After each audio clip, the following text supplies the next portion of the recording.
Oh, I'm sorry. You've caught me reading William Shakespeare's The Taming of the Shrew, and I've stumbled upon a hilarious piece of dialogue, if you'll indulge me. Mistrust it not, for sure Aeacides was Ajax, called so from his grandfather. What's the matter, you don't get it? Ugh, you must not know Ajax. Now, when I say Ajax, you probably think of a strong Greek hero wielding a large hammer and shield made of 7 wolf hides, standing atop a hill as he commands his army to victory. But you're wrong. His shield was actually made of ox hides. You also might think of a household cleanser called Ajax, or perhaps the street slang for the breakfast cereal Apple Jacks. Those are wrong also. Today, we're going to focus on the former. The former. That's the one.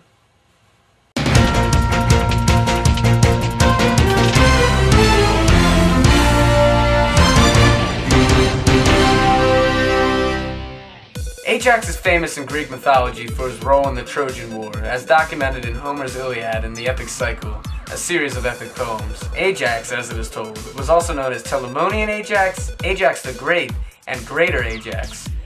But just how greater was this Ajax character? In the Iliad, he is described as the tallest and strongest of all the Achaeans, and second only to his cousin Achilles in skill at arms. You might say he was the bulwark of the Achaeans. At one point during the war, Ajax was sent to reconcile with Achilles in order to convince him to rejoin the fight. Ajax spoke earnestly and was well received. With that said, he failed at convincing him. However, later on, when Achilles' best friend Patroclus was killed, Hector, a Trojan prince, attempted to steal Patroclus' body and feed it to the dogs. Having been a staunch opponent of feeding one's best friend to canines, Ajax fought to protect the body, and ultimately succeeded. One of the final news-making events in Ajax's life occurred when he awoke under a spell from Athena. Still under the influence, he slaughtered an entire flock of sheep, believing them to be Achaean leaders. Upon coming out of the spell, covered in blood, he decided to kill himself rather than live on in shame. No charges were filed. Posthumously, Ajax was worshipped in Athens, having a statue of his likeness erected in the marketplace, and a tribe named after him. Years later on the Trojan coast, a large skeleton was discovered with kneecaps 5 inches in diameter. Legend has it that they were none other than Ajax's giant bones.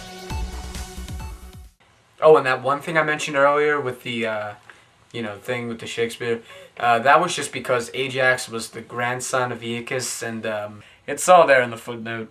It's supposed to be clever or something, I don't know. At any rate, that's all for today.